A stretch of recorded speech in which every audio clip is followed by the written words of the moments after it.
What's going on, Yu-Gi-Oh fans? Platinum cards in the house, and Ishizu Skull Servants is a super fun deck that you guys gotta take a look at with me. So let's go ahead and get into this deck profile. So first of all, starting this off, I like to play 3 copies of the boss monster, King of the Skull Servants, whose original attack and defense basically become the amount of Skull Servants that are in your grave times 1,000. And this thing can get to insane heights. So it's definitely worth putting in your deck because this is the best way to OTK, in my opinion. Next, I like to run 3 copies of White Baking. White Baking is also a super dope card because its name becomes Skull Servant when in the graveyard, like most of these Skull-specific cards do. And then if at level 3, a lower zombie monster you control will be destroyed by a battle card effect, you can discard this card instead. So it gives your boss monster or any other card you have on the field protection. Plus, if it's dumped in the grave, you can add 2 monsters with different names from your deck in the graveyard, except White Baking, that either have Skull Servant in the text or are Skull Servant specifically. Then you can choose to dump one, which in turn will pop off insane combos, and then the other one stays in your hand, which can do a lot of other things for you. So really, really good card. Always a 3 of, in my opinion. Next, 3 copies of White Baking. Basically, if this card gets dumped in the grave, it lets you dump your 1 copy of Lady in White and 1 copy of Skull Servant in the grave. So single-handedly can boost your boss monster up by 300. So really, really good card. Next are the aforementioned 3 copies of Lady in White. This card is good for many, many reasons. 1, because you need it to dump off of your White Prince. And secondly, if a face-up level 3 is lower zombie monster... Face-up level 3 or lower zombie monsters you control cannot be destroyed by battle and are unaffected by the effects of spell and trap effects. So you can get this thing out and protect your boss monster while you're going for an OTK from anything your opponent might have face down. Really fun to mess around with. Next, 3 copies of Skull Servant. I'm pretty sure that's unavoidable just because you have your copy of Right Prince and you need 3 of them to make use of its best full effect. Next is White Princess. White Princess is really good because this card's name becomes Skull Servant when in the grave, as you know. If it's summoned, you can dump a White Prince to the grave, which in turn will trigger its effect. And additionally, you can discard it from the hand, and all monsters on the field lose, I think it's 300, yep, 300, times their level/rank. So, really does help get your opponent's monster's life points down while you increase your own by dumping it in the grave. Next, I like to play 2 copies of White Mare. Normally, I would die on the hill on this one. I would play this at 3, but I'm trying to cut this deck to 40 cards exactly, so that's why I decided to cut this to 2. So basically, you can discard this card to activate one of the effects. You can target one of your banished Skull Servant or White Mares, return it to the graveyard, or you can target one of your banished Lady in White or King of the Skull Servants and special summon it. Ideal way, this is pretty much the main way I always get my Lady in White out to give my boss monster a little bit of protection. And also, it gets dumped to the grave, so it does give your monster 1,000 attack point boost. Next, for the non-Skull Servant zombies. So I like to play triple Unizombie. Really, really good card because 1, it's a tuner and it's a level manipulating tuner, so you have the potential to run a lot of different synchro monsters. Secondly, you can target a face-up monster on the field, discard 1 card, and if you do increase that target monster's level by 1, then you can target 1 monster on the field. Monsters you control cannot attack for this turn except zombie monsters. Also send 1 zombie monster from your deck to the grave. So the discard effect works also really, really well with stuff like Kelbeck. My voice just cracked. What a terrible, horrible thing to happen there. But yeah, so you do have insane potential to dump 2 cards from your hand, plus technically a 3rd one because you're discarding. So, sorry, not 2 cards from your hand, but 2 zombie monsters and then 1 card from your hand because you are discarding. So I would say really, really good. Must have in this deck. Next, I like to play 2 copies of Mizuki. I decided to go for Mizuki over Gozuki because I feel like we do have these Unizombie, which already does dump from the deck. And then the Mizuki, a lot of your cards are going to get dumped in the grave. You don't really have a choice, thanks to the Ishizu cards. So Mizuki really does help as opposed to something like if you were to run something like Monster Reborn or the zombie-specific Monster Reborn.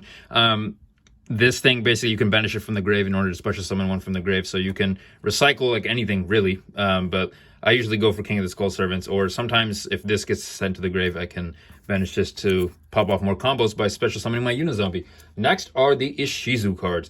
Really, really like these cards. Super dope. I like to play triple Kelbeck. Kelbeck's effect is if this card is sent from the hand or deck to your if a card is sent from your hand or deck to your opponent's grave, except during the damage step, you can target one special summon monster your opponent controls. Special summon this card from your hand, then return that monster to your hand. So works as like a built-in hand trap. Then secondly, if this card is sent from the hand or deck to the grave, you can activate this effect. Each player sends the top 5 cards of the deck to the grave, which in turn will trigger a lot of your effects. This is insane, the amount of tomfoolery you could do with just this card. And then it just have an effect with where is it? Sorry, I have a problem. If Exchange of Spirit is in your grave, you can set one trap from your graveyard. So we're not running Exchange of Spirit, so that part doesn't necessarily apply to us.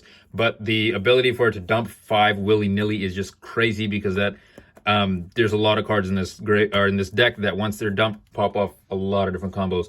Next, YUGIOH times 3. YUGIOH the Ancient Centennial. Really, really good card. It has a similar effect to Kelbeck, to where it can allow you to dump, and then it does, I think, yeah, I'm pretty sure it has a very, very similar effect. So I'm trying to be quick about this deck profile. So then I like to play, lastly, one-ofs, one Keldo and one Medora. They both basically discard one of their fairy monster to special summon them, and then when they're dumped to the grave, I believe they let you target up to 3 cards in the graveyard, or up to 5 if you have Exchange of Spirit, but we're not running that. And then shuffle them back into the deck. Really, really works well to get some of your spell cards back in the deck, or some of your other monsters that you may not want in the graveyard necessarily back into the deck. Obviously, you want your Skull Servant, most of your zombies in the deck, but if you end up with something like this, you can recycle that. You can recycle something like Hand Destruction. Works really, really well, honestly.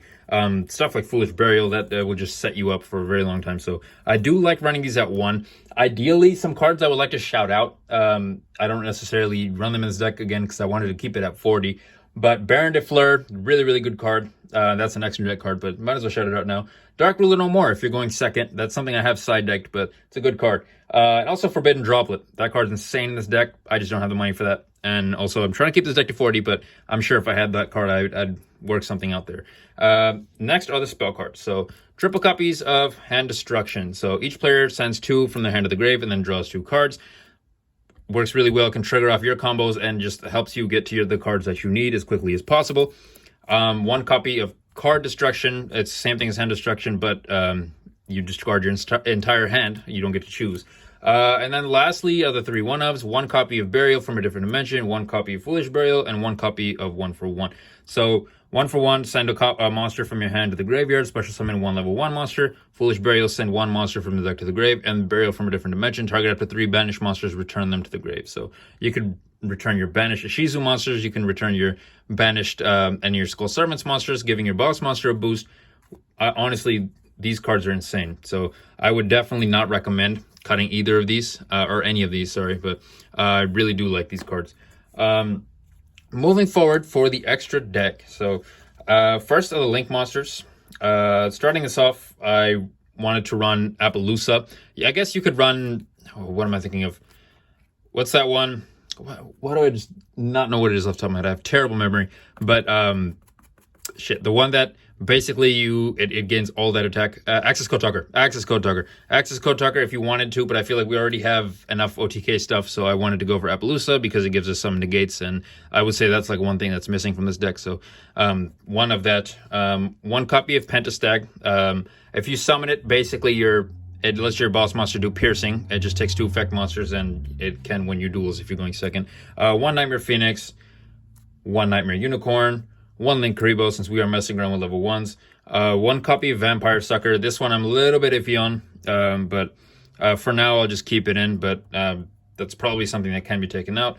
And then the Synchro monsters. So 1 copy of Skeletal Dragon Felgrand, 1 copy of Red Eye Zombie Necro Dragon, 1 Psy-Frame Lord Omega, 1 Red Eye Zombie Dragon Lord, 1 Black Rose Dragon, 1 Immortal Dragon, 1 Beezles of the Diabolic Dragon. And like I said, Unizombie is such a versatile monster in terms of being able to level, manipulate, etc., that you have the potential to really run a lot of different things. So these aren't really your style. You do have like a variety of monsters to choose from that you want to run. And then for the Xyz monsters, I played the 1 copy of Levi or the Sea Dragon, and since I'm running Xyz, I just threw in a AA Zeus.